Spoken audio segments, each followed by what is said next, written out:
Hi there, greetings and welcome to the course. I am Cyber Commander Ayam, a commanding officer of a cyber command, and I will be your instructor throughout this robust and comprehensive cybersecurity masterclass designed with a military perspective of cybersecurity. I have over 13 years of experience in the field of cybersecurity, and I have developed a lot of cybersecurity tools and operating systems, and also helped in securing a lot of mobile apps, military networks, softwares, websites, database, security walkie-talkies, cyber infrastructures, and many endpoint devices. I have 3 EC Council cyber certifications, 3 Microsoft certifications, and 6 cyber certifications from Cyber Institute of Technology. The course outline is structured in order to equip you with all necessary skills, qualities, and technical know-how of a productive and knowledgeable cybersecurity professional, and as well as will prepare you to pass any cybersecurity certification exams. This cybersecurity masterclass is categorized into 10 modules, but in order to make it simple and not boring, I have categorized the full complete course into 10 parts, each part representing each module out of the 10 modules. It's important to note that since the course is designed with a military perspective of cybersecurity, you'll be exposed to military terms and methodologies. Module 1. Introduction to Cybersecurity. The following are the objectives of Module 1. The first objective of this module is to define cybersecurity. The second is to know and identify all forms of cybersecurity. The third is to identify and know the pillars of cybersecurity, after which we will describe the qualities and who a cybersecurity professional is. Then after, we will dive into details, the goals of cybersecurity, that is, the CIA trial.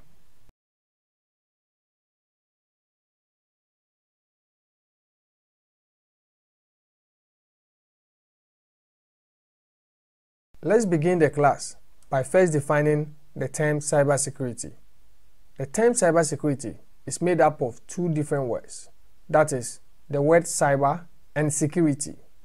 But for better understanding of the term cybersecurity, let's define the word cyber and security separately. Then based on the meaning of both separate words, we will derive the meaning of the term cybersecurity. The word cyber is defined as any digitalized, technological, or computerized device. As every word has its own history, so does the word cyber. The word cyber was first introduced in the Mass Commission Report in 1984 to describe all technological, digitalized, and computerized devices being used across all U.S. state facilities. The Commission is the first committee to be set up in the United States to investigate any possibilities of hacking of U.S. state-owned digital, technological, or computerized devices and facilities. From the definition of the word cyber, we can list the following as examples of cyber devices, that is, cars, mobile phones, watches, ships, televisions, CCTV cameras, washing machines, aeroplanes, computers, printers, and all forms of Internet of Things devices. Now, let's define the word security. Security is defined as the art of securing an asset from threats or adversaries. The word asset in the context of cybersecurity represents digital accounts, cyber devices, emails, and all forms of digital data, whilst threats represent malicious softwares, vulnerabilities, backdoors, viruses, or anything that poses as a threat to a cyber device or a cyber user. And the adversaries in the context of cybersecurity represent hackers, cyber criminals, law enforcement agencies, government, partners, or any actor who may use a cyber device with a malicious intention against a cyber user or a cyber device. With the in-depth understanding of the separate words, that is, cyber and security, we can define the term cybersecurity as the art of securing cyber devices, users, assets, or a cyberspace from threats and adversaries.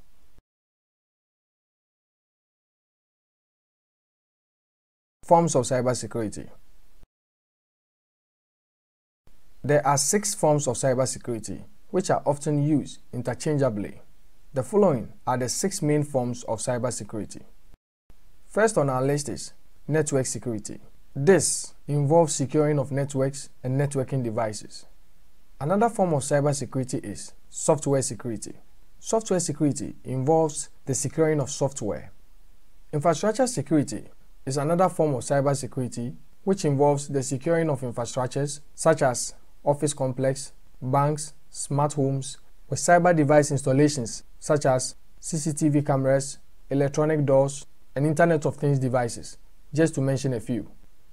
Another form of cybersecurity is information security. This basically involves the securing of digital or electronic data.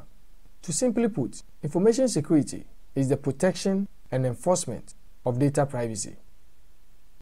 Computer security is the 5th form of cybersecurity on our list. This involves the securing of computerized devices such as laptops and desktop computers. The 6th and also the last form of cybersecurity is endpoint device security. This involves the securing of endpoint devices such as mobile phones, tablets, and smart home Internet of Things devices. With this simple explanation of the various forms of cybersecurity, hence, I believe you will correct those who often use these forms of cybersecurity interchangeably.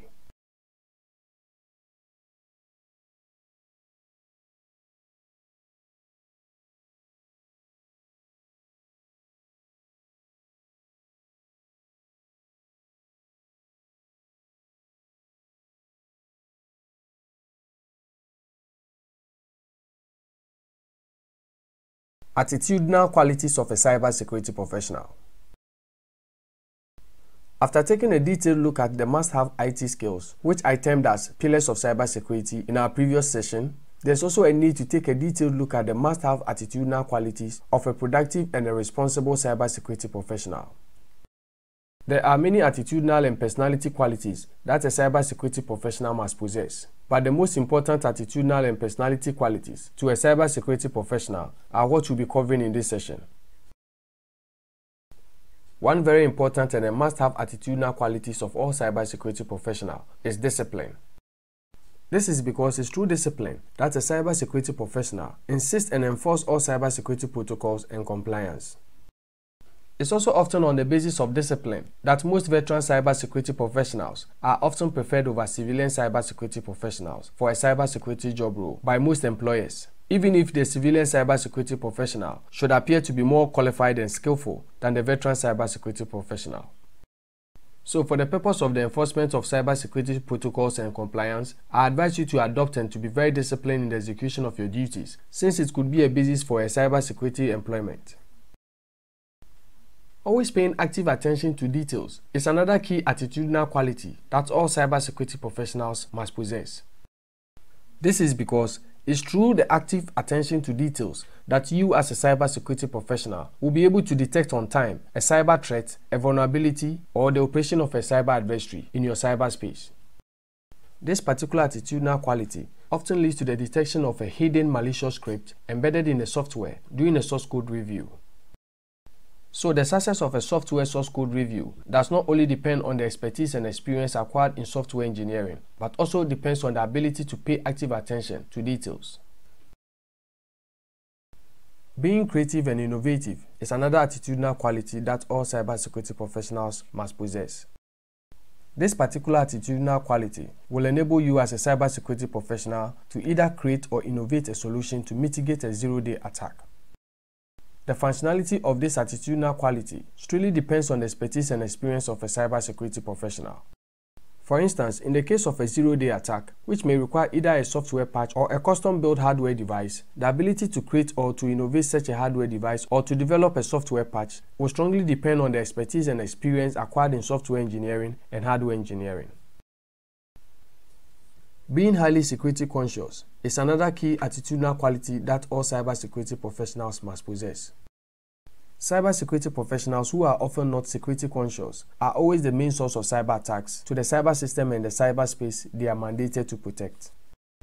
A perfect example of an incompetent security professional who lacks security consciousness is this employee of the Hawaii Emergency Agency who got his agency hacked as a result of a selfie he took in his office, which apparently was scrutinized by cyber adversaries for a written active password on a note sticker which was pasted on a monitor in the background of the selfie. Though the agency officially came out to blame the hack on a different occurrence, no one believed it. So in order not to rather become a threat to a cyber system you are mandated to protect, I urge you to always be highly security conscious in both your work lifestyle and your personal lifestyle. Since both lifestyle could be the source of vulnerability that a cybersecurity adversary could use to coordinate an attack against the cyber system or cyberspace you are mandated to protect. The readiness to always be in a continual process of learning is another must-have attitudinal quality of a cybersecurity professional. Because the cyberspace is constantly being developed, you as a cybersecurity professional must always be in a continual process of learning and researching in order not to become absolute in the cyberspace. Also, through the constant process of continual learning and researching, you as a cybersecurity professional will always be updated with the new forms of cyber threats and cyber attacks that cyber adversaries are employing to coordinate the attacks. So, for the purpose of always being up to date with the new discoveries and new forms of cyber threats and their countermeasures, I advise you to always be in the process of continual learning and to always conduct research about the cyberspace and its security-related issues. The last basic and must-have attitudinal qualities of all cybersecurity professionals is confidentiality, which happens to be one of the main goals of cybersecurity. Due to the access to both confidential and sensitive information such as emails, the pay grade and the profile of employees, and other forms of sensitive information, you as a cybersecurity professional must be very confidential and very discreet in terms of who you relate such information to. I know some 2 persons who were dismissed as cybersecurity professionals for relating both classified and confidential information to some individuals who were not privileged to such classified and confidential information. So not being a confidential cybersecurity professional can get you dismissed as a cybersecurity professional. So be very confidential and discreet as a cybersecurity professional. It's important to add to it that cyber adversaries use so many forms and approach to gathering intelligence in order to coordinate the attack. So you as a cybersecurity professional must be very careful who you take as a friend or who you go out on a date with. As I stated earlier, that the above mentioned attitudinal qualities are the must-have attitudinal qualities of all cybersecurity professionals. But there are so many attitudinal qualities that you must also have. Example is being able to work with a team and also having a good communication skills, just to mention a few. On this note, I advise you to have all the above mentioned attitudinal qualities because they will all contribute to your productiveness as a cybersecurity professional.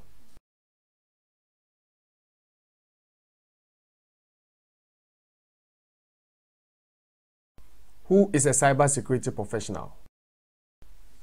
I believe by now you must have a fair idea about who really is a cybersecurity professional, based on our lessons on the pillars of cybersecurity, which I said represent the must-have IT expertise and skills of a cybersecurity professional, and as well as our lesson on the attitudinal qualities of a cybersecurity professional. So in order for you to try to define who a cybersecurity professional is on your own, based on our previous lesson, I will give you the next 30 seconds in order for you to try and define who a cybersecurity professional is, based on our previous lessons on both the pillars and attitudinal qualities of a cybersecurity professional.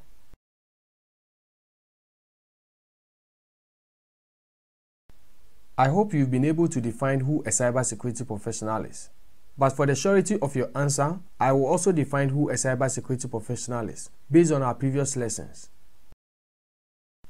Based on our previous lessons, a cybersecurity professional can be defined as an IT expert who is mandated to protect and to defend a cyber system or a cyberspace from cyber threats, attacks, and adversaries.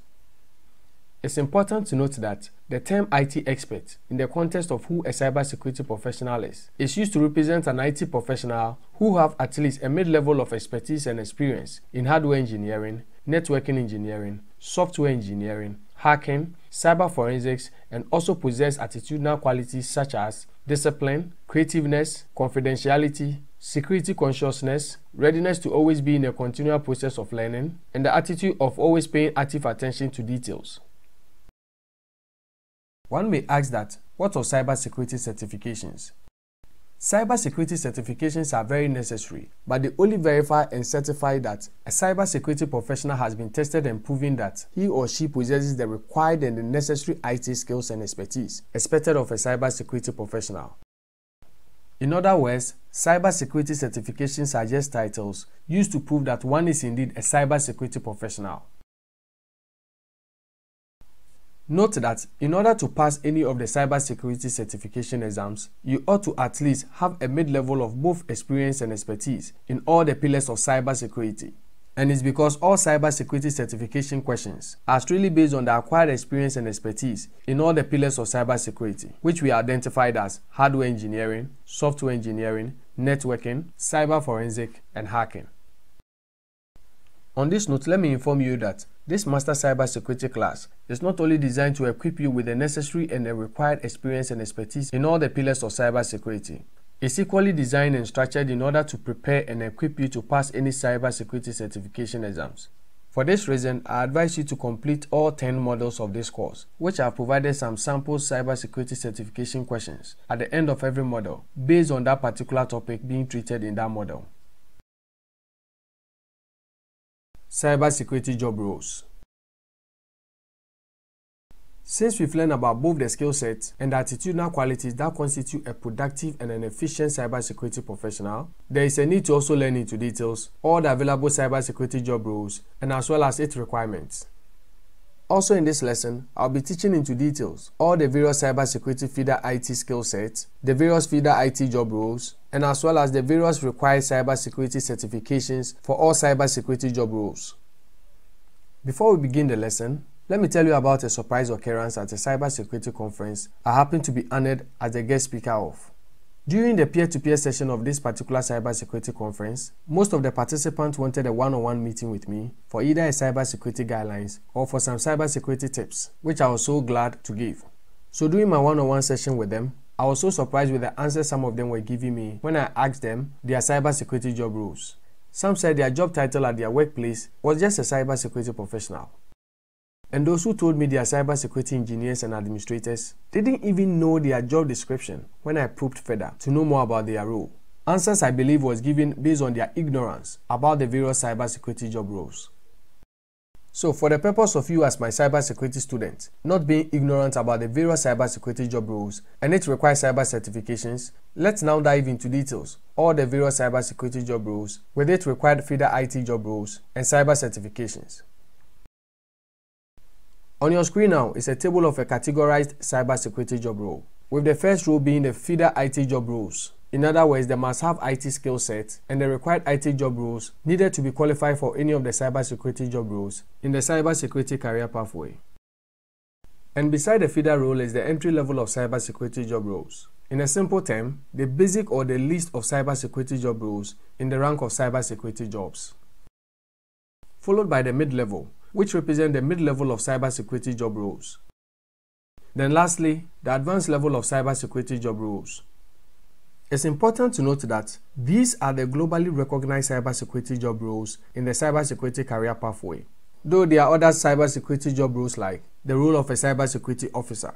So don't be alarmed and very surprised if in case you hear or meet anyone with a different cybersecurity job role which may not be listed in this cybersecurity career pathway.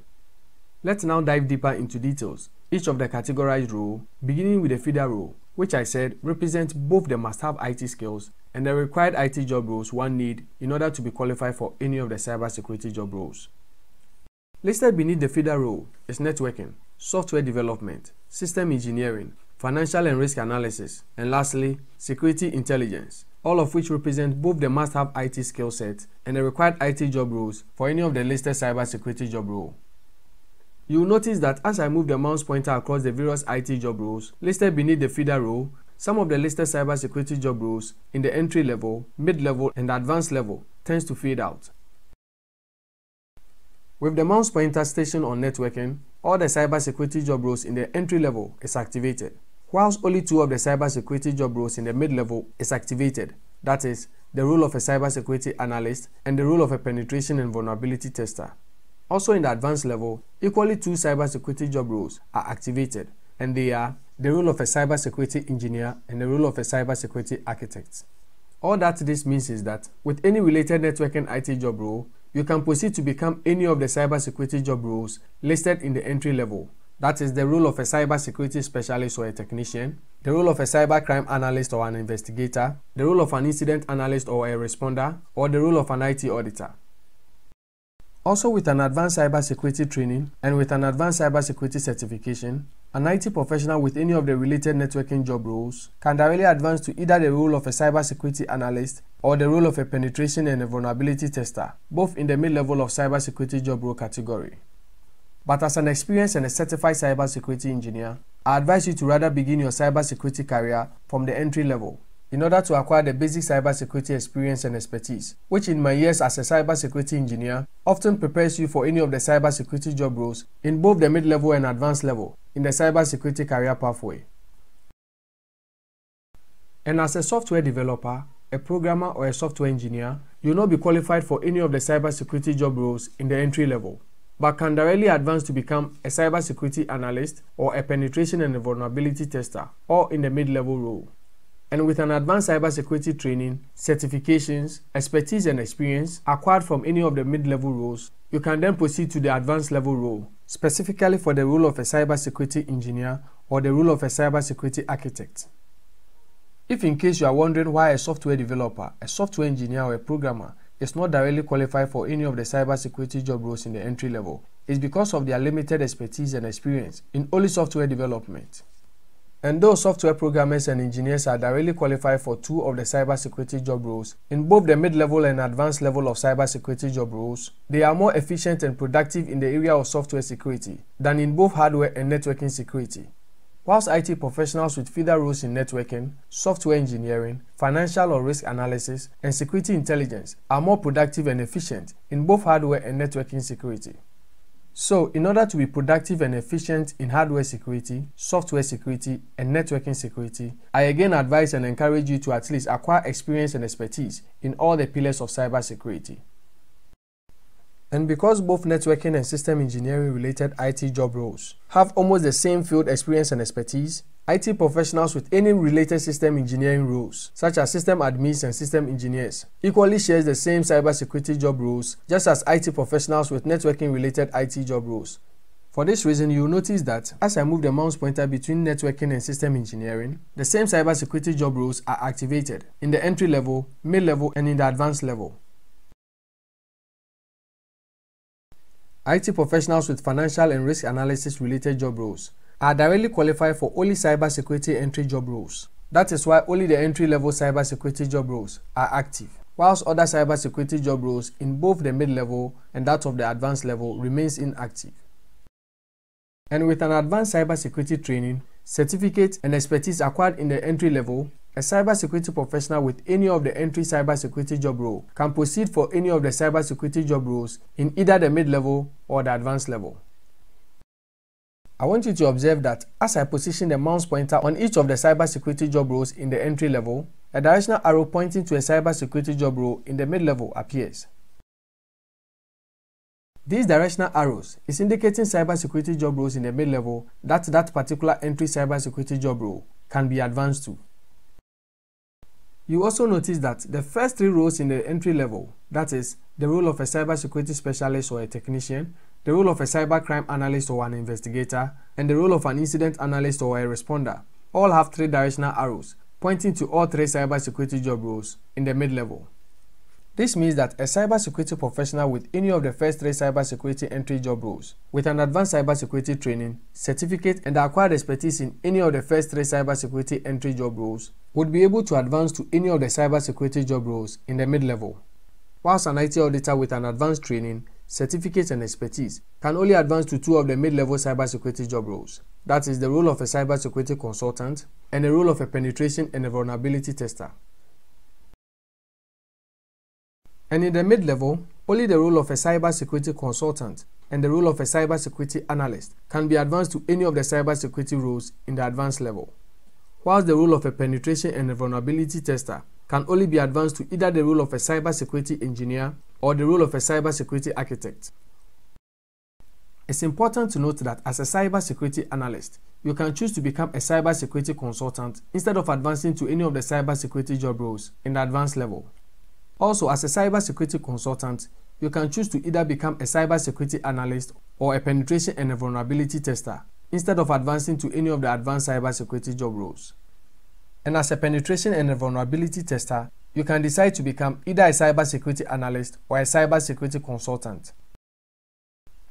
In the advanced level, the role of a cybersecurity manager or an administrator cannot be changed to any other cybersecurity job role, since the role of a cybersecurity manager or an administrator is the highest among all the cybersecurity job roles in the cybersecurity career pathway. But as a cybersecurity engineer, you can either choose to become a cybersecurity architect or a cybersecurity manager or an administrator, whilst the role of a cybersecurity architect can only be changed to the role of a cybersecurity manager or the role of a cybersecurity engineer. With the mouse pointer stationed at a particular cybersecurity job role, there is always a pop-up indicating job openings and the average salary wage of every cybersecurity job role. It's important to note that these job openings and the average salary wage are available cybersecurity job openings only in the US at the time of recording this video. Whilst the different sized rounded colored circles beneath each cybersecurity job role is indicating the number of available job openings of each cybersecurity job role. So, judging from the sizes of the rounded colored circles of all the cybersecurity job roles, cybersecurity engineers are the most demanding job roles in the US, while cybercrime analysts and investigators have the least available job openings in the US, as at the time I was recording. I believe this my detailed explanation of the various cybersecurity job roles and the career pathway will guide you in choosing a career pathway and the right cybersecurity job role. Remember that in order to be qualified for any of the cybersecurity job roles, you must at least be knowledgeable and have experience in all the pillars of cybersecurity, that is, hardware engineering, networking engineering, software engineering, hacking, and cyber forensics.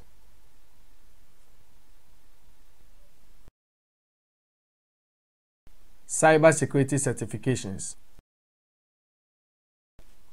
In our previous lesson, I stated that aside your experience and expertise in all the pillars of cybersecurity, you would have to be certified as a cybersecurity professional in order to be qualified for any of the cybersecurity job roles.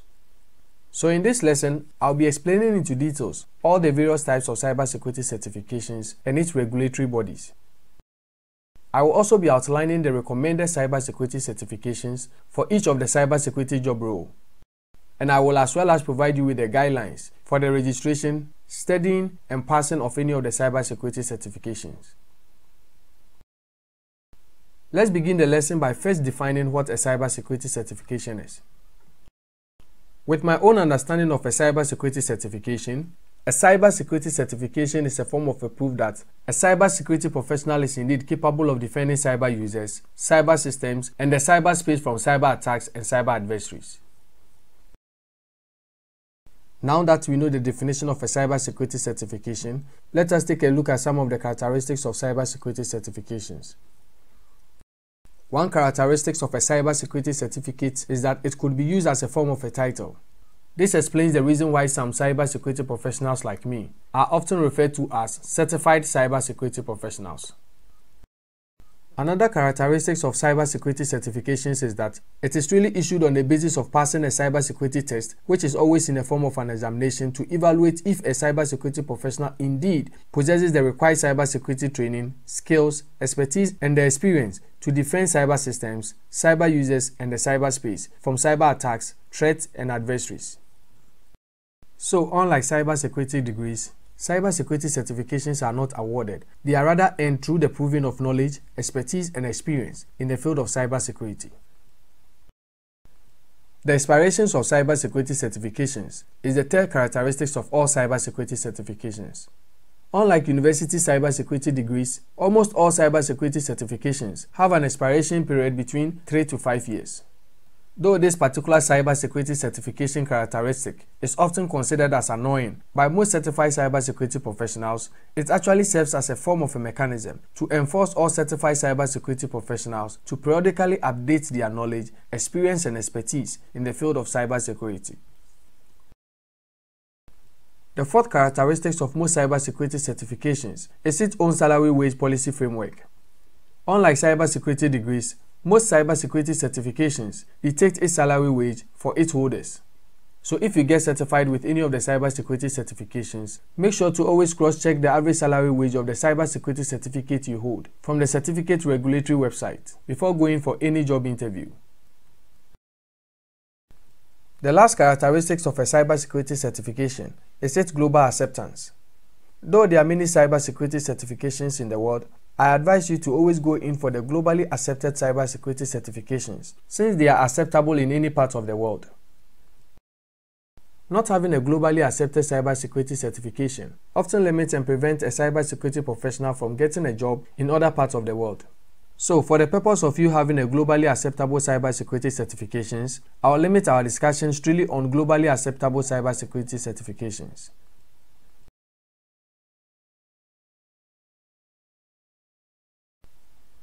After knowing the general characteristics of all cybersecurity certifications, let us now dig deeper into each of the globally recognized cybersecurity certificates and its regulatory institution. Beginning with the most valued cybersecurity certificate, that is, the Certified Information System Security Professional Certificate, which is regulated and issued by the International Information System Security Certification Consortium. In May 2020, the Certified Information System Security Professional Certificate was recognized by the UK government as a Level 7 award, that is, the same level as a master's degree, a decision that was taken based on the comprehensive curriculum of the SIP certificate. The curriculum of the Certified Information System Security Professional Certificate has been segmented into 8 different information security topics, which is referred by its regulators as the 8 domains of SIP. So to simply put, your ability to pass the SIP certification exams depends on both your expertise and experience in the following 8 domains of the SIP certificate, that is, your expertise in security and risk management, asset security, security architecture and engineering, communication and network security, identity and access management, security assessment and testing, security operations, and lastly, the experience and expertise in software development security. Expertise, which can only be attained through years of learning and experience in the field of cybersecurity or any of the feeder IT job roles. For this reason, one of the basic requirements for all SIP applicants is to have at least 5 years of working experience in the field of cybersecurity or any of the feeder IT job roles. That is for applicants without any cybersecurity degree or any of the associated information technology degrees. And for degree holders applicants, the minimum years is 4 years. The following are the reasons why the SIP certificate is considered as the most valued cybersecurity certificate among all other cybersecurity certifications. The first reason is its salary wage. The average annual salary wage of a SIP holder is $131,000, which compared to other cybersecurity certifications is the highest. The second reason is its prestige. As of July 1st, 2020, the total number of Certified Information System Security Professional Certificate holders were 141,607 SIP certificate holders. So indeed, there is a form of prestige and pride in being a SIP certificate holder, and to also be a member of the largest and the highly esteemed cybersecurity non-profitable association in the world, which is the International Information System Certification Consortium. The third reason is its global recognition. The SIP certificate is globally recognized by almost all governments, businesses, government agencies, military setups including the US Department of Defense, and other government agencies as a must-have cybersecurity certificate for any of the cybersecurity job role. Meaning, as a SIP certificate holder, you are rest assured of getting any cybersecurity job role in any of the business and government agencies across the world. The fourth and also the last reason why the SIP certificate is considered as the most valued cybersecurity certificate in the field of cybersecurity is because of its comprehensive process and its robust curriculum, which I stated earlier as the 8 domains of SIP. On this note, let me reiterate that all the 8 domains of the SIP certificate have been fused into this Master Cybersecurity class with Commander Ayam. So for this reason, I urge you to complete all 10 models of this Master Cybersecurity class. For more detailed information on the Certified Information System Security Professional Certificate and its registration, visit the link on the screen, that is isc2.org. The second and the third globally recognized cybersecurity certification is the Certified Information Security Manager Certification and the Certified Information System Auditor Certificate, both issued and regulated by the Information Systems Audit and Control Association, commonly referred to as ISACA. Though both the Certified Information Security Manager Certification and the Certified Information Systems Auditor Certificate are all required cybersecurity certifications, is the Certified Information Security Manager Certification, which is actually designed as a cybersecurity certificate, whilst the Certified Information Systems Auditor Certificate is actually designed for cyber forensics and auditing. The Certified Information Systems Auditor Certificate is more tougher in terms of exams than the Information Security Manager Certification.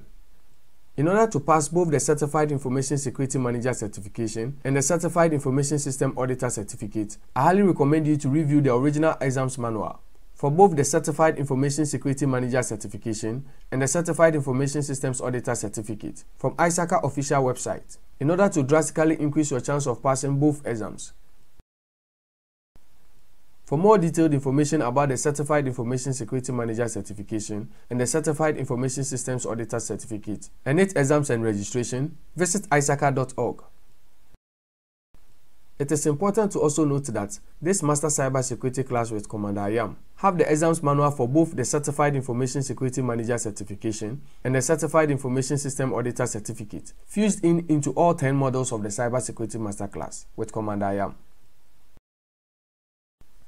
The GIAC Cybersecurity Certification, the GIAC Certified Incident Handler Certificate, and the GIAC Certified Forensic Analyst Certificate are the 4th, 5th, and 6th globally recognized cybersecurity certification, respectively. All the 3 cybersecurity certifications are issued and regulated by SANS, a globally recognized cybersecurity and cyber forensic institution. Cyber certifications issued and regulated by SANS are all deemed and considered to be of military standard, because of the rigorous process of training involved in attaining it, and also the fact that most of SANS instructors are former military cyber specialists. Aside the SIP Cybersecurity Certification, the GIAC Cybersecurity Certification, the GIAC Certified Incident Handler Certificate, and the GIAC Certified Forensic Analyst Certificate will qualify you for a cybersecurity job position in any of the military institutions across the world or any sensitive security agency like the US Department of Defense or any intelligence agency. So if in case you seek to be a cybersecurity professional in the military or any intelligence agency, then I urge you to get certified with the GIAC Cybersecurity Certification, the GIAC Certified Incident Handler Certificate, and the GIAC Certified Forensic Analyst. It's important to note that the curriculum of all 3 cybersecurity certifications are designed with all the 6 keys of cybersecurity features, that is, cyber defense, offensive operations, cloud security, digital forensics and incident response, management and leadership, and lastly, subject on industrial control systems, features which has been fused into this Cybersecurity Masterclass. The 7th globally recognized cybersecurity certificate is the Comptia Security Plus Certificate, which is issued and regulated by Comptia. The Comptia Security Plus Certificate is a must-have cybersecurity certificate for all cybersecurity professionals because it's considered as the baseline between any of the feeder IT cybersecurity job roles and cybersecurity. The examination process of Comptia Security Plus Certificate is not as tough, robust, and rigorous like other cybersecurity certifications. For more detailed information about the Comptia Security Plus Certificate, visit comptia.org. The Information Technology Infrastructure Library Certificate is the last globally recognized cybersecurity certificate on our list of globally acceptable and recognized cybersecurity certifications. The Information Technology and Infrastructure Library Certificate is issued and regulated by Analyst, a joint venture between Comptia and the UK Cabinet Office. The Information Technology Infrastructure Library Certificate is an entry level of qualification in the field of Information Technology Services Management, and it's also a required cybersecurity certification for the following cybersecurity job roles, which is the role of a cybersecurity consultant, the role of an incident analyst or a responder, the role of an IT auditor, and the role of a cybersecurity architect. For more detailed information about the Information Technology Infrastructure Library Certificate, visit axilos.com.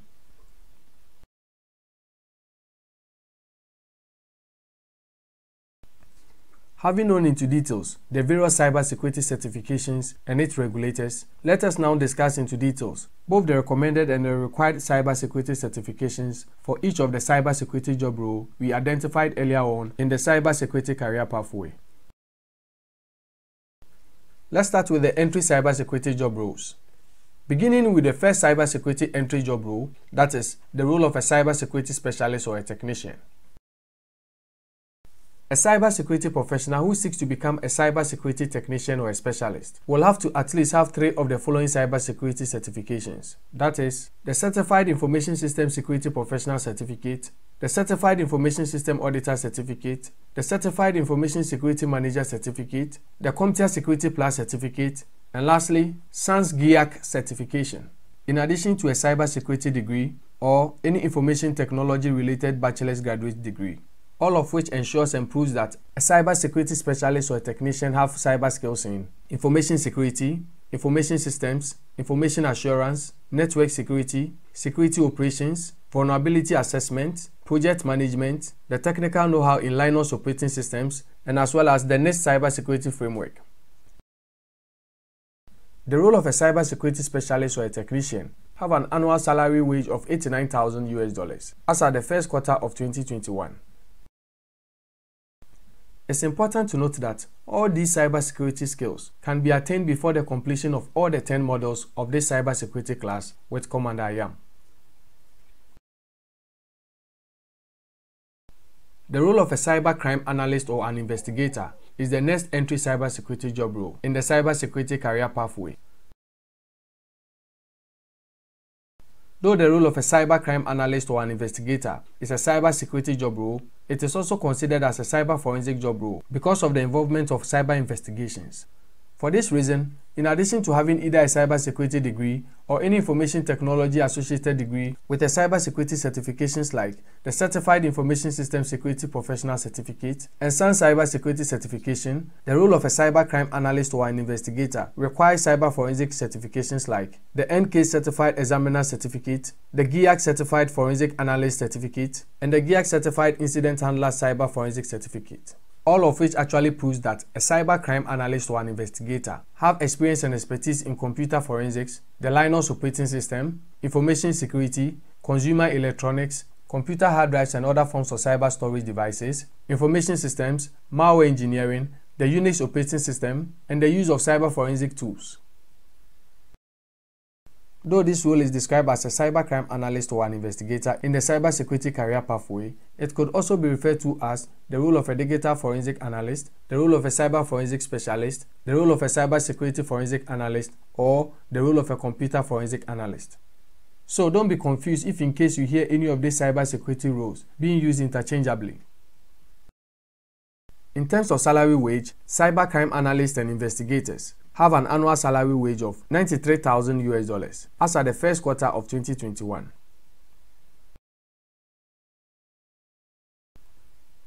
The role of an incident analyst or a responder is the third cybersecurity job role in the entry level. A cybersecurity professional seeking for the role of an incident analyst or a responder must have the following cybersecurity certifications. That is, the Certified Information System Security Professional Certificate, SANS Cybersecurity Certification, the GIAC Certified Incident Handler Certificate, the Comptia Security Plus Certificate, and the Information Technology Infrastructure Library Certification, all of which prove that an incident analyst or a responder possesses the required skills and expertise in information security, project management, information systems, intrusion detection, network security, technical support, the technical know-how in security operation, and the operation of both Linux and Unix operating systems. The following IT cyber roles are similar to the role of an incident analyst or a responder. The role of a senior analyst or information security, the role of a disaster recovery specialist, the role of a network technical specialist, and the role of an audit project manager or information security. In terms of salary wage, the role of an incident analyst or a responder can be considered as the least cybersecurity job role in the entry level with an annual salary wage of $85,000 as at the first quarter of 2021.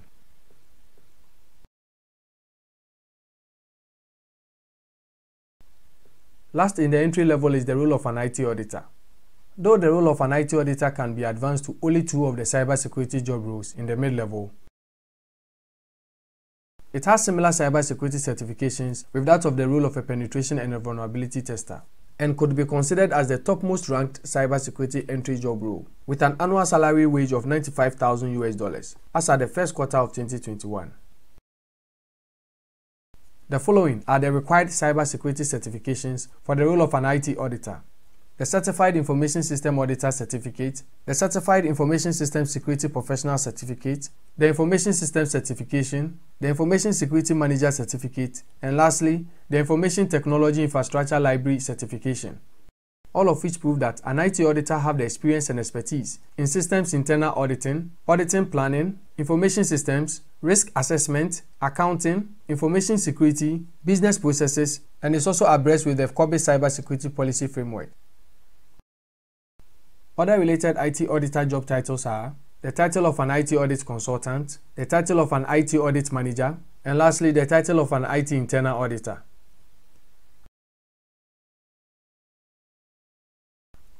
In the mid-level, the role of a cybersecurity analyst requires cybersecurity certifications such as the Certified Information System Security Professional Certificate, SAN Cybersecurity Certification, the Certified Information System Auditor Certificate, the Certified Information Security Manager Certificate, and the Comptia Security Plus Certification, in addition with either a cybersecurity degree or any related information technology bachelor's degree. And because the role of a cybersecurity analyst is a mid-level cybersecurity job role, it requires at least a mid-level experience and expertise in information security, network security, information systems, the technical know-how in Linux operating systems, skills in vulnerability assessment, intrusion detection, and expertise in project management. Related cybersecurity analyst job titles include Information Security Analyst, Information Technology Security Analyst, and Senior Security Analyst. And with an annual salary wage of $96,000, the role of a cybersecurity analyst is the second in terms of the most paid cybersecurity job role in the mid-level, as at the first quarter of 2021.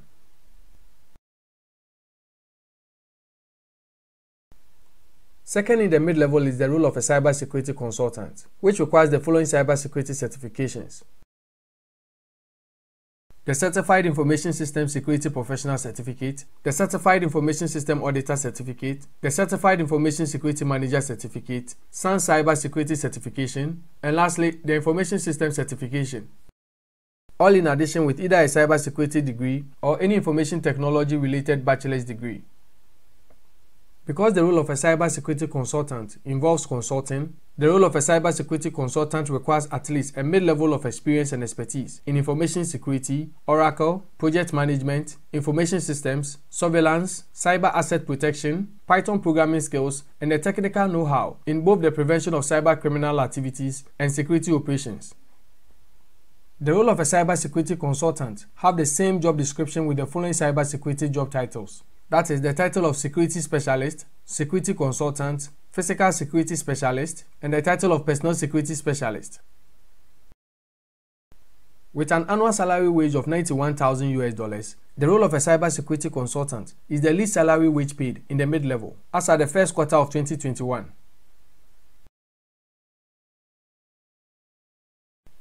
Last in the mid-level is the role of a penetration and a vulnerability tester. With an annual salary wage of $104,000, as at the first quarter of 2021, the role of a penetration and a vulnerability tester is the most paid cybersecurity job role in the mid-level. Due to the intense job description of the role of a penetration and a vulnerability tester, the job requires cybersecurity certifications such as the Certified Information System Security Professional Certificate, SAN Cybersecurity Certification, the Certified Information Security Manager Certificate, the Certified Information System Auditor Certificate, and lastly, the Comptia Security Plus Certificate, all in addition with either a cybersecurity degree or any information technology related bachelor's degree. The following are the required cyber skills and expertise for the role of a penetration and a vulnerability tester: the technical know-how in Linux operating systems, the proficiency in system penetration testing, system vulnerability assessment, software development, information security, project management, information systems, and the expertise in Python and Java programming language. And in terms of similar job description, The role of a penetration and a vulnerability tester have the same job description with the following cyber roles. That is the role of a senior penetration tester, the role of a network relation consultant, and lastly, the role of an application security analyst.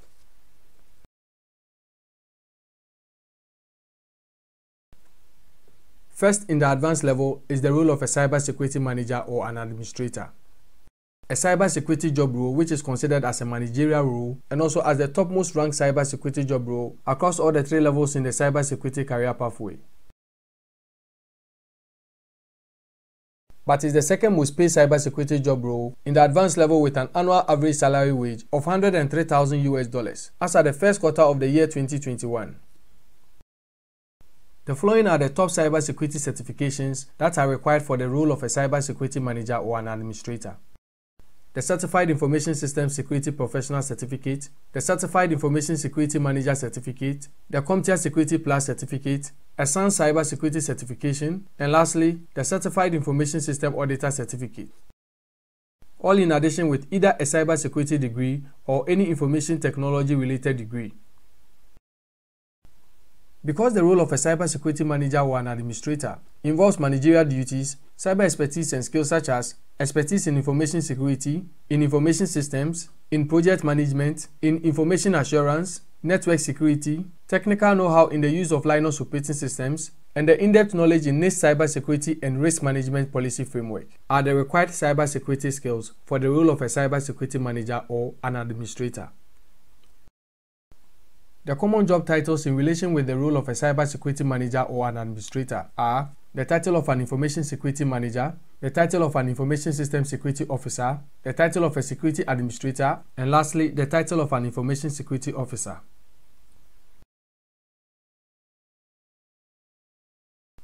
Second in the advanced level is the role of a cybersecurity engineer.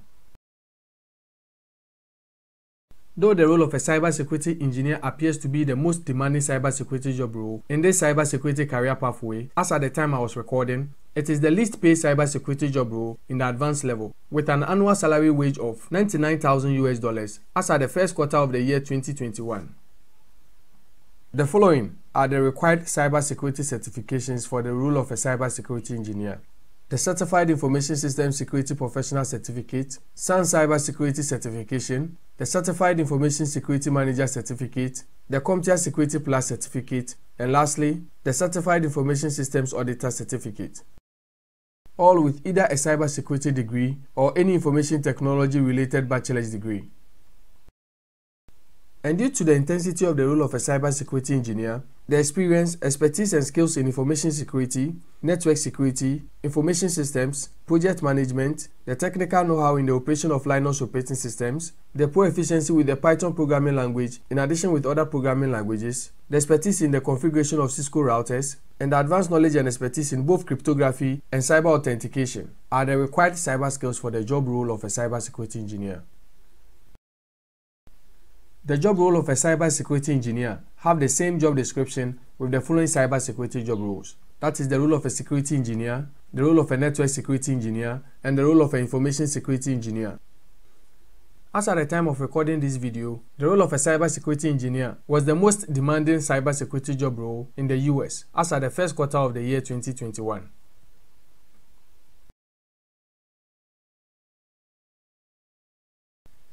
Last in the advanced level is the role of a cybersecurity architect, which happens to be the most paid cybersecurity job role among all the cybersecurity job roles with an annual salary wage of $131,000 as at the first quarter of the year 2021. The role of a cybersecurity architect involves the building, designing and setting up of cybersecurity devices and cybersecurity architectural designs. In order to be qualified for the role of a cybersecurity architect, you ought to have the following cybersecurity certifications. That is, the Certified Information System Security Professional Certificate, the Certified Information Security Manager Certificate, SANS Cybersecurity Certification, the Certified Information System Auditor Certificate, and the Information Technology Infrastructure Library Certification. All in addition with either a cybersecurity degree or any information technology related bachelor's degree. In terms of cyber skills and expertise, the role of a cybersecurity architect requires expertise and skills in information security, network security, cryptography, information systems, software development, systems authentication, the advanced technical know-how in the operation of Linux operating systems, expertise in Cisco routing, and the in-depth knowledge in NIST cybersecurity policy framework. The role of a cybersecurity architect have the same job description with the role of a security architect, a senior security architect, and the role of an information technology security architect.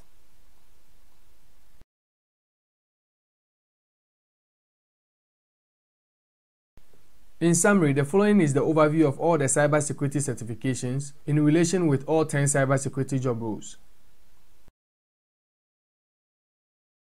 The Certified Information System Security Professional Certificate, which I said is considered as the most valued cybersecurity certification in the field of cybersecurity, is a required cybersecurity certification for all 10 cybersecurity job roles in the cybersecurity career pathway. Whilst SAN Cybersecurity Certification, that is, the Global Information Assurance Certification, is a required cybersecurity certification for 9 out of 10 cybersecurity job roles in the cybersecurity career pathway.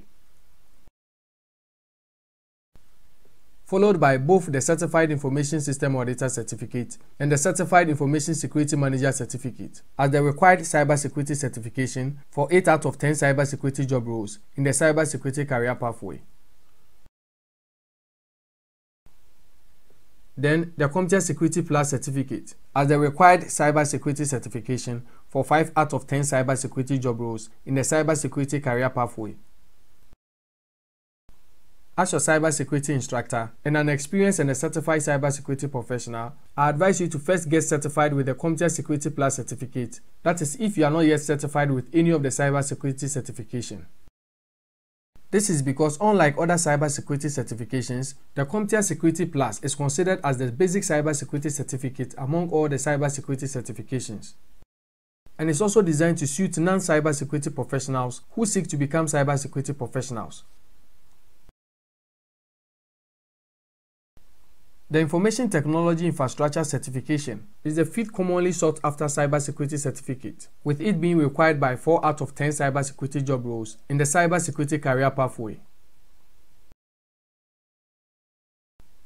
Both the NK Certified Examiner Certificate, the GIA Certified Incident Handler Certificate, and the GIA Certified Forensic Analyst Certificate are all cyber forensic certifications required for the job role of a cybercrime analyst or an investigator and the job role of an incident analyst or a responder. The last is the Information System Certification, which is also a required cybersecurity certificate for 2 out of 10 cybersecurity job roles in the cybersecurity career pathway. That is the role of a cybersecurity consultant and the role of an IT auditor. I believe by now you know the type of cybersecurity certification to go in for, depending on the cybersecurity career pathway you would like to pursue. It's important to note that there are other cybersecurity certifications that are equally good but are not globally accepted or recognized. So, for the purpose of you getting a cybersecurity job within a particular geographical area where a particular cybersecurity certificate is locally accepted and recognized, I advise you to equally pursue such cybersecurity certifications. I recommend you to also pursue cybersecurity certifications from any military institution. In collaboration with Cover Cyber Command and with the Cyber Institute of Technology, my students who are able to pass my standard cybersecurity exams at the end of the 10th model would be issued a recognized cybersecurity certificate.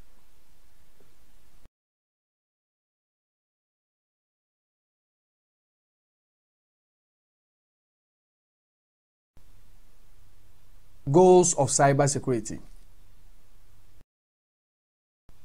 Based on our previous lessons, I believe by now you know the main purpose and goal of cybersecurity is to defend cyber systems and cyber users from cyber adversaries. So in this lesson, we'll be identifying the 3 main goals of cybersecurity. I'll also illustrate to you how these 3 main goals of cybersecurity can be enforced and achieved. We will also be identifying cybersecurity controls that could be used to enforce and achieve all the 3 main goals of cybersecurity. Let us begin the lesson by first defining the goals of cybersecurity. The goal of cybersecurity is defined as the process, measures, and the actions taken to preserve, protect, and to defend cyber users, cyber systems, and the cyberspace from cyber attacks and cyber adversaries. Though there are many goals of cybersecurity, there are three main goals of cybersecurity, which is often referred to as the CIA triad. With the letter C representing the goal of confidentiality, the letter I representing the goal of integrity, and the letter A representing the goal of availability. With this established, let us now dive deeper into the three main goals of cybersecurity. Beginning with the goal of confidentiality, which states that only authorized individuals must be allowed access to information or to a cyber device. In other words, a cybersecurity professional or a cybersecurity control ought to protect cyber systems and its contents from unauthorized individuals or access. Cybersecurity controls such as encryption, stenography, and access controls such as login prompts can all be used to enforce the goal of confidentiality.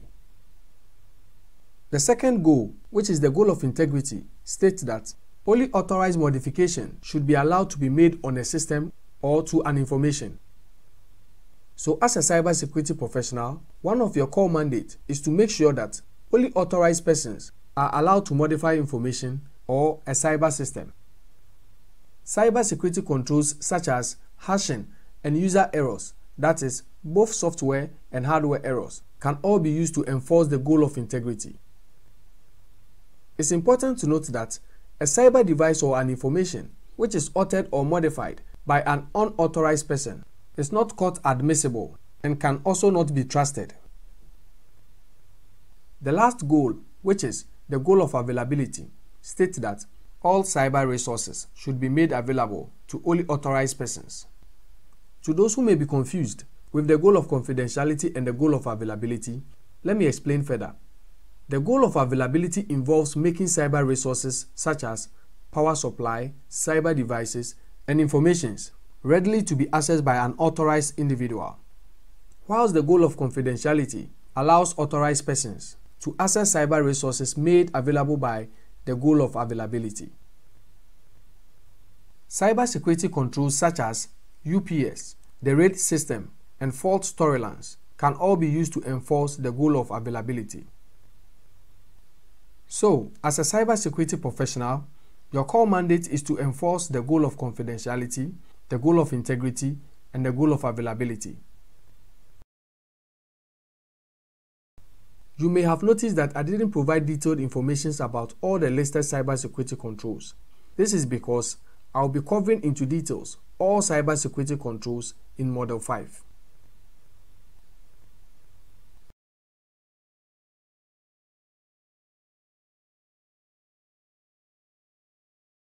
Code of Professional Ethics for Cybersecurity Professionals. The Code of Ethics of Cybersecurity Professionals basically comprises of the do's and don'ts of a cybersecurity professional. But for the purpose of our lesson, we will only highlight on 5 key Code of Ethics of a cybersecurity professional. First on our list is the observance, the maintenance, and the enforcement of the goals of cybersecurity. That is, the goal of confidentiality, the goal of integrity, and the goal of availability, all of which we covered in Lesson 9. This particular Code of Ethics means that, as a cybersecurity professional, you ought to maintain the privacy, the integrity, availability, and confidentiality of information and data in your cyberspace, unless a disclosure is required by a legal authority. Another Code of Ethics that all cybersecurity professionals ought to observe is the performance of their duties with objectivity, due diligence, and professionalism. As a cybersecurity professional, the services you provide must be diligent in meeting the objectivity of your employer. That is the standards, the purpose, mission, and vision of the institution you are working with or working for. Meaning the services you provide must be in the interest of the stakeholders in a lawful manner while maintaining a high standard of conduct and character.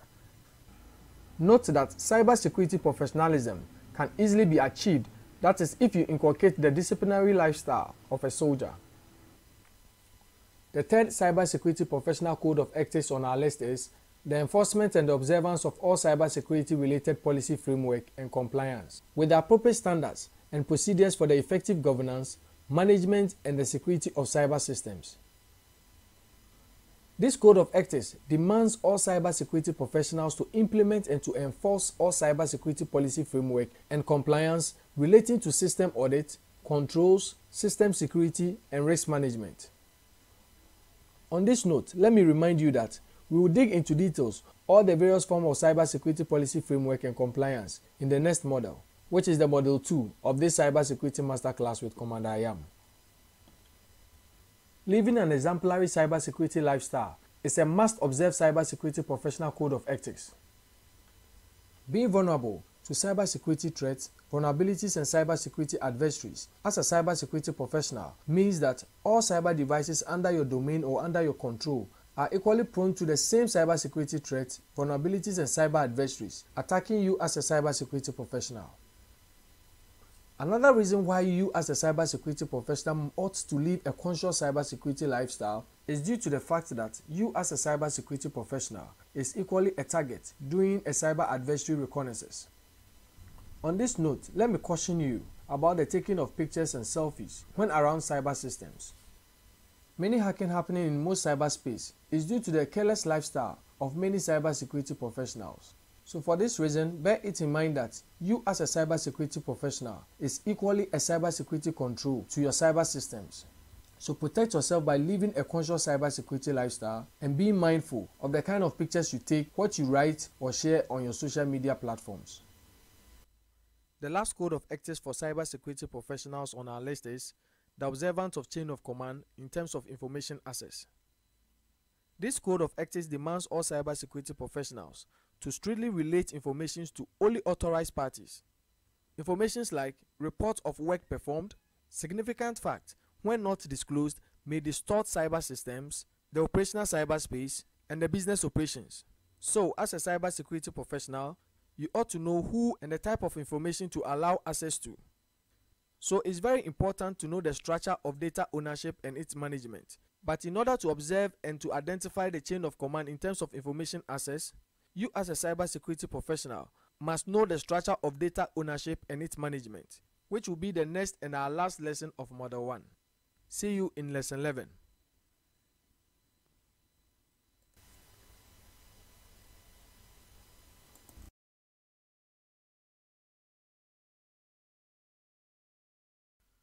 Data ownership and management. During our previous lesson, that is Lesson 10, Code of Ethics for Cybersecurity Professional. One of the Code of Ethics requires all cybersecurity professionals to acknowledge and observe the chain of command in terms of granting access to information and data. And if you can recall, I did state that having in-depth knowledge about data ownership and management is very crucial to enforcing and observing the code of chain of command in terms of granting access to information and data. The following are the lesson objectives. The first objective of this lesson is to differentiate between data ownership and data management. The next is identifying the models of data ownership and as well as the models of data management. And under data management, we will take a detailed look at data privacy, data loss prevention, data policies, information classification, and lastly, data security controls. With the lesson objectives outlined, let's begin with the first objective, that is differentiating between data ownership and data management through its definition. Data ownership is defined as the act of having legal right and complete control over a single piece or a set of data elements. In other words, data ownership is the rightful ownership of data assets and its acquisition, its use, and its distribution by its owner. While data management is the practice of collecting, keeping, and using data securely, efficiently, and cost-effectively. With the differences between data ownership and management outlined, let us take a detailed look at the models of data ownership. There are three main models of data ownership. The first being a data owner, which includes a president of an organization, a chief executive officer, or a department head. People occupying these roles are liable for negligence provided they fail to show due diligence with respect to enforcing data security policies and protecting sensitive data. It's important to note that a data owner decides the type of data access classification he or she belongs to and can modify his data access classification. Data steward is the second model of data ownership. An example of a data steward is a senior level employee of an organization who oversees the life cycle of one or more sets of institutional data. Data stewards are mandated to handle the implementation of high-level policies set by the data owner. Data custodian is the last type of data ownership. A data custodian is an executive of an organization entrusted with the responsibilities of data administration, such as data protection and safeguarding. The main primary responsibilities of data custodian is the protection, securing, maintaining, and the management of data. Examples of data custodians are IT staffers. With this detailed explanation of the various models of data ownership, you as a cybersecurity professional can easily categorize and form a chain of command in terms of access to data.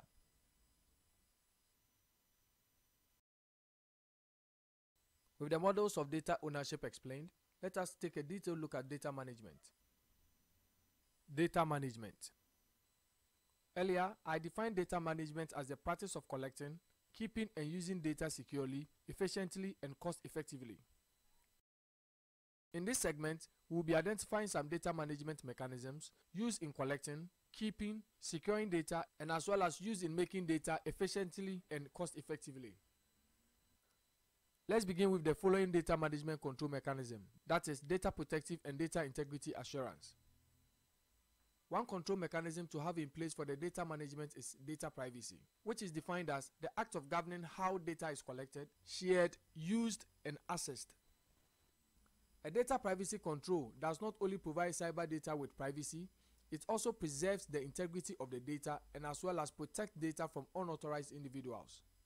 A perfect form of a data privacy control is the GAP principle, which stands for Generally Accepted Privacy Principles. The GAP principle is a privacy policy framework developed by 4 renowned cyber chartered and certified institutions in the world, which are the American Institute of Certified Public Accountants, the Institute of Internal Auditors, Canadian Institute of Chartered Accountants, and the Information System Audit and Control Association, ISACA.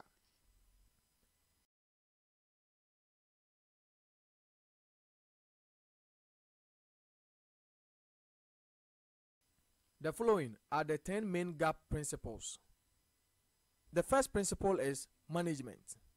The management principle states that an organization handling private information should have policies, procedures, and governance structure in place to protect the privacy of that information. The management principle requires all organizations handling private information to have policies, procedures, and governance structure in place to protect the privacy of such information. Organizations like hospitals, social media platforms, and personal service providing companies are expected to have procedures, policies, and governance structure in place to protect the privacy of its clients' information.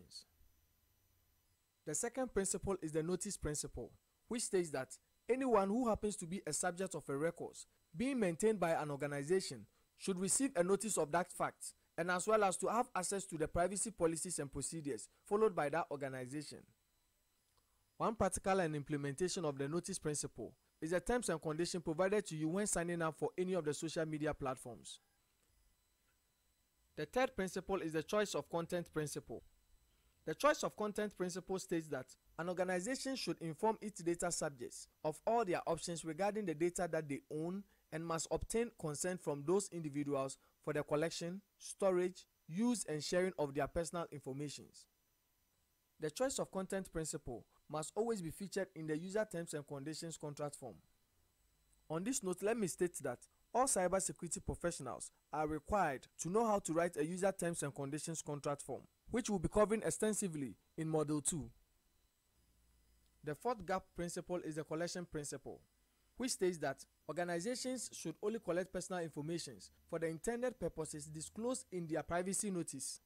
In other words, organizations and companies ought to only gather digital information they have clearly stated in their terms and conditions notice form.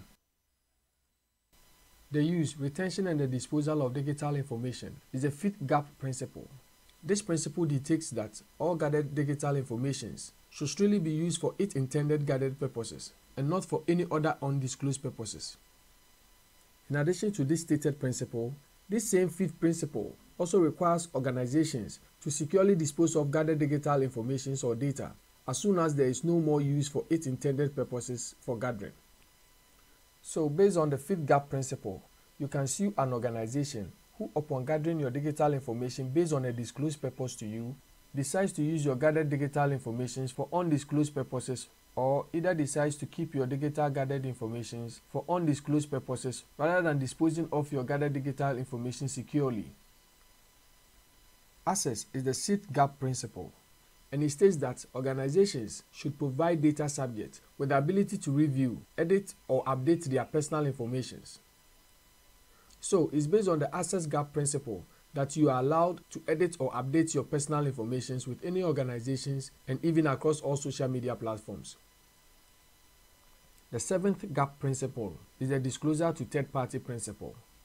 This principle states that organizations should only share gathered digital information with third parties only if the sharing of the gathered digital information is consistent with the purpose disclosed in the privacy notice, in addition with the consent of the individual or subject whose gathered digital information is being shared with a third party. So based on the disclosure to third party principle, you have the right to sue any organization, especially internet service providers and social media platforms, who shares your gathered digital information with third parties without stating it in their privacy notice and without your consent. The security principle is the eighth gap principle, and it states that all organizations must secure all gathered digital private information against any unauthorized access. So based on this principle, if your gathered digital private information get leaked or sold online, you have the absolute right to sue the organization whom you entrusted your digital information with, since it is their core mandate to secure your digital private information. On this note, I highly recommend you to only allow and trust organizations who have the ability and does not have any bad record of allowing their clients' information to be leaked online. Data quality principle is the ninth gap principle. This principle states that all organizations should take reasonable steps to ensure that all gathered digital information they maintain is accurate, complete, and relevant to their purpose of gathering. So for this reason, organizations gathering personal information cannot be held accountable for any inaccurate digital gathered personal information. That is, if the information provider decides to rather provide inaccurate information about him or herself. It is often based on this principle that some organizations and other government agencies often sue people who decide to provide them with inaccurate personal information. Last of the gap principle is the monitoring and enforcement principle. This gap principle states that all organizations should have a program in place to monitor compliance in terms of privacy policy and as well as to provide dispute resolution mechanism. In a simple term, what this monitoring and enforcement principle means is that all organizations gathering digital information ought to monitor and enforce the gap principles and as well as any other data privacy compliance or policies. With the knowledge and the observance of all the gap principles, all the data management control mechanism, that is, data protection, data integrity assurance, and data privacy, will all be absolute in terms of their enforcement. With the knowledge of these gap principles, you as a cybersecurity professional and a data custodian wouldn't have any data privacy related issues.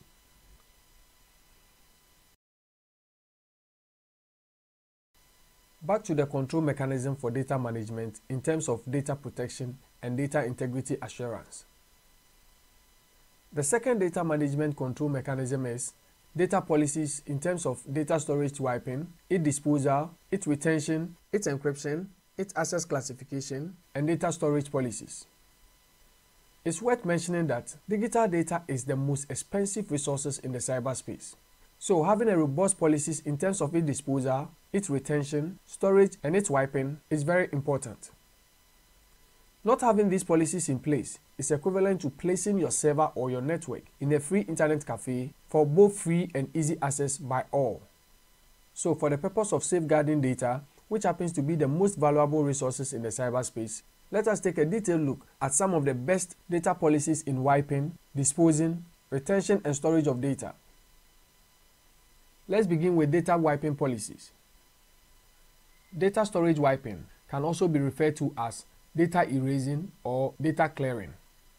Data storage wiping is a method of overwriting the data that aims to completely destroy all electronic data residing on the hard drive or any other digital media by using zeros and ones to overwrite data onto all sectors of the device with a software.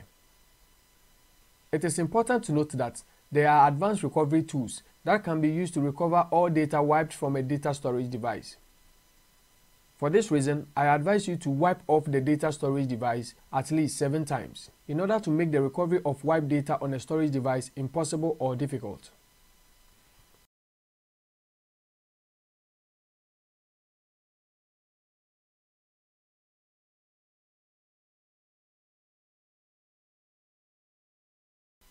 A wiped data on a storage device can be recovered because the act of wiping off data on a storage device aims to erase the link of the deleted file or data to the hidden protected area of the storage device. For those who may not know, the hidden protected area of a hard drive or a storage device is the part of the hard drive that is often not easily accessed after formatting the hard drive of the storage device for the first time.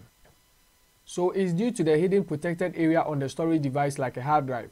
That is why your 500GB storage device may be labeled 480GB after formatting your hard drive for the first time. For those who may be wondering if there is a way to recover a hidden protected area of a storage device, yes, there is a way, which I will cover extensively with a practical demonstration of how to retrieve a hidden protected area of a storage device in Model 3, which is Cyber Intelligence. The following is a table of my recommended data wiping tools with their pros and cons. Though I have used all 5 wiping tools, I highly recommend the ASUS Partition Master data wiping tool. As you read through the table of my recommended wiping tools, let me take this opportunity to tell you about a cyber forensic investigation I did for a company, which at the end I discovered that it was due to an absence of a data storage wiping policy. The said cyber forensic investigation that I conducted was in May 2018, which was about a cyber espionage, with the company's primary suspect being a former networking administrator. In order to summarize this said cyber forensic investigation, which lasted for almost 10 weeks, I will only tell you about the findings of the cyber investigation. Well, at the end of my forensic investigation, I discovered that the said primary suspect, which was a former employee, had nothing to do with the suspected cyber espionage. But due to the absence of a data storage device wiping policy, a then IT intern who was still working in the company as at the time that I was conducting the investigation decided to just format a replaced hard drive which was running very slow and as a result got replaced. After formatting this marked slow hard drive, this intern proceeded to sell it online. Unfortunately for the intern, the buyer was an IT student who bought this used hard drive for a forensic purpose. And during his forensic exploration, he discovered a lot of sensitive data on this said hard drive. Though the guy was tracked down and cautioned, if there was a data storage device wiping policy in place, this company wouldn't have falsely accused an innocent former employee, and as well as spend that huge sum of money they paid me with.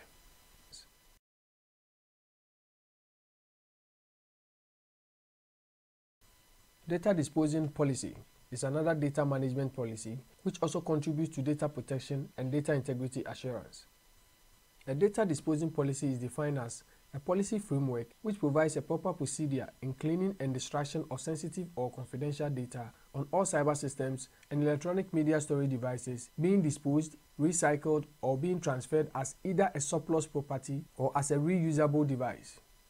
Because data storage devices is the main hub of keeping both sensitive and non-sensitive data, the methods of disposing of data storage media and devices is of utmost importance. And for this reason, let us identify the best and the most recommended methods of disposing of any type of data storage media or data storage device. The drilling and crashing of data storage devices to a state of point beyond repairs is one of the best recommended methods to dispose of a data storage media device like a pen drive, a solid-state drive, a hard drive, a diskette, and a compact disc. This is because it is impossible to conduct a cyber reverse engineering for a forensic data acquisition on a properly random drilled and crashed a data storage media device like a pen drive, a hard drive, a solid-state drive, a diskette, and a compact disc.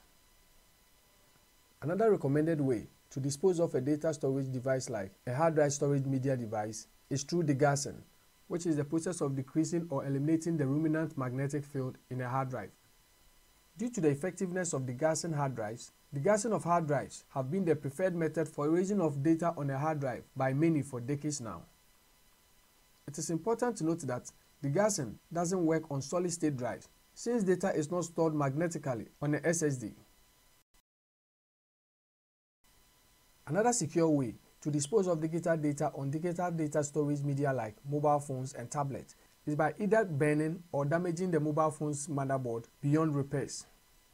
This is because all mobile devices that has the ability to store data internally always have an internal memory embedded on its motherboard. So, not damaging the motherboard of a mobile device beyond repairs may still cost you, since data stored in an internal memory of a repairable mobile device can be retrieved by a cyber forensic professional like me.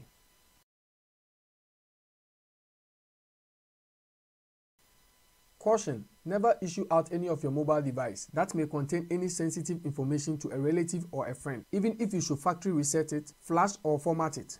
This is because data flashed or formatted on a mobile device can be restored for retrieval.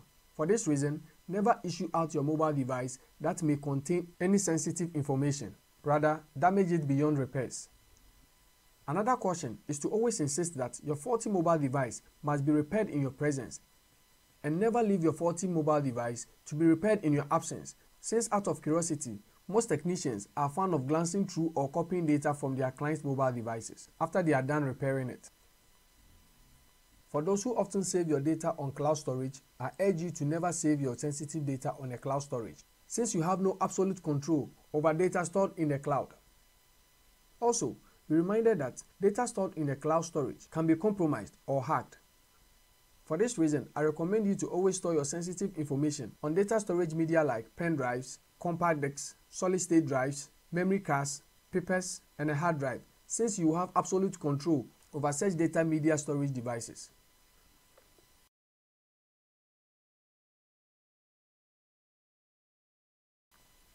Last on the list of recommended methods of disposing of data storage media is electronic shredding and burning of data storage media like compact discs, diskettes, pen drives, and papers containing sensitive information. But just shredding and only burning papers containing sensitive information is not recommended. This is because an excellent cyber reverse engineer like me can perform an advanced cyber reverse engineering on the just shredded or burnt paper and retrieve any sensitive information that was shredded or burnt off. So, for this reason, I highly recommend you to always shred and then burn compact discs, diskettes, pen drives, and papers containing sensitive information into ashes. This is because all mobile devices that has the ability to store data internally always have an internal memory embedded on its motherboard. So, not damaging the motherboard of a mobile device beyond repairs may still cost you, since data stored in an internal memory of a repairable mobile device can be retrieved by a cyber forensic professional like me. It's important to note that microwaving a hard drive in order to dispose of data on it is not a best practice.